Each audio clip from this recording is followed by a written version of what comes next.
এক গভীর সবুজ জঙ্গলে থাকত এক দুষ্টু বানরের বাচ্চা। সে গাছ থেকে গাছে লাফিয়ে বেড়াত আর সবাইকে হাসাত। ওই জঙ্গলেই থাকত এক বড় বাঘ। দেখতে ভয়ঙ্কর হলেও মনটা ছিল খুব ভালো। আর ছিল এক চতুর খরগোশ, যে সব সময় বুদ্ধি দিয়ে সমস্যার সমাধান করত। একদিন জঙ্গলে খুব ভয়ানক ঝড় শুরু হল। বানরের বাচ্চা ভয়ে কাঁপতে লাগল।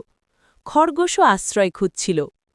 তখন বাঘ বলল, ভয় পেও না বন্ধুরা, আমরা একসাথে থাকলে কিচ্ছু হবে না। তিনজন মিলে বড় একটা গাছের গুহায় আশ্রয় নিল।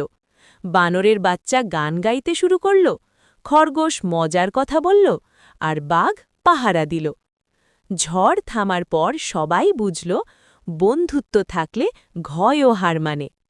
তিনজন বন্ধু খুশিতে হাসতে হাসতে আবার জঙ্গলে খেলতে লাগল।